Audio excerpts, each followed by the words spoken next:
सुप्रभात मेरे प्यारे बच्चों। आज मैं आपको पाठ 4 वाक्य विचार पढ़ाऊंगी। वाक्य किसे कहते हैं? वह पद समूह जिससे पूरी बात समझ में आ जाए वाक्य कहलाता है। वाक्य के अंग। वाक्य के निम्नलिखित 2 अंग हैं। पहला है उद्देश्य और दूसरा है विधेय। उद्देश्य किसे कहते हैं? जिसके विषय में कुछ कहा जाता है उसे उद्देश्य कहते हैं। विधेय उद्देश्य के विषय में जो भी कुछ कहा जाता है वह विधेय कहलाता है। नीचे लिखे वाक्यों में उद्देश्य और विधेय की स्थिति देखिए। डाकुओं ने रेलगाड़ी लूट ली।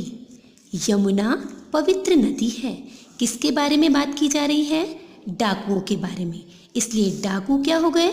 उद्देश्य। और उद्देश्य के बारे में बात की जा रही है रेलगाड़ी लूट ली, यानी डाकू ने रेलगाड़ी लूट ली, इसलिए डाकू इसमें उद्देश्य है और रेलगाड़ी लूट ली इसमें विधेय है। यमुना पवित्र नदी है। किसके बारे में बात करी जा रही है? यमुना के बारे में, इसलिए यमुना उद्देश्य है और पवित्र नदी है। यमुना यानी उद्देश्य के बारे में बात की जा रही है, इसलिए पवित्र नदी है, विधेय है। रचना के आधार पर वाक्य के 3 भेद हैं। सरल वाक्य, जिस वाक्य में एक उद्देश्य और एक ही विधेय हो उसे सरल या साधारण वाक्य कहते हैं। जैसे मछलियाँ जल में रहती हैं, एक ही उद्देश्य है, मछली के बारे में बात की जा रही है।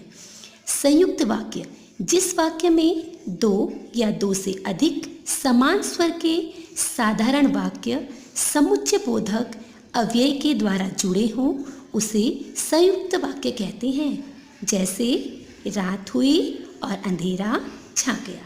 संयुक्त वाक्य मतलब मिला जुला वाक्य। मिश्रित वाक्य, वह वाक्य जिसमें एक मुख्य वाक्य तथा अन्य आश्रित उपवाक्य एक या एक से अधिक हो, मिश्रित वाक्य कहलाता है। मुख्य वाक्य, मैंने एक व्यक्ति देखा, और उसके साथ जुड़ा हुआ जो वाक्य है आश्रित वाक्य है, जो जवान था। वहीं पर गड्ढा है जहाँ तुम खड़े हो। तो आश्रित वाक्य क्या है इसमें? जहाँ तुम खड़े हो। और मुख्य वाक्य है वहीं पर गड्ढा है। अर्थ के आधार पर वाक्य के 8 भेद हैं।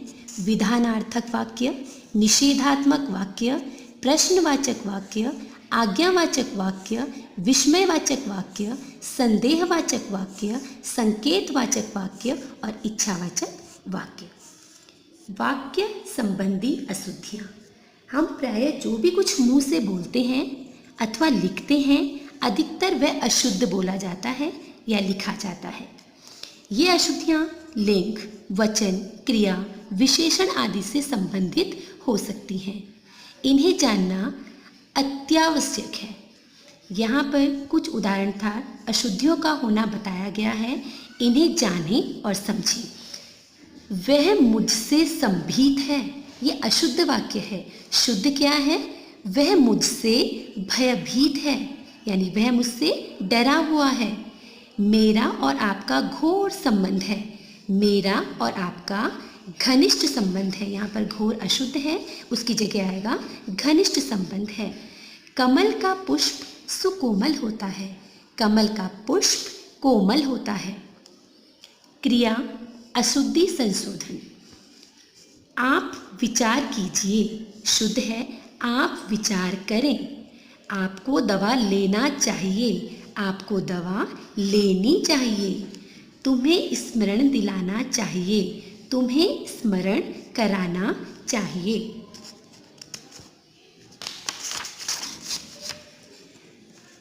लिंग, वचन, अशुद्धि संशोधन, छात्र और छात्राएं पढ़ रही हैं, ये अशुद्ध वाक्य है। शुद्ध है बेटा, छात्राएं और छात्र पढ़ रहे हैं।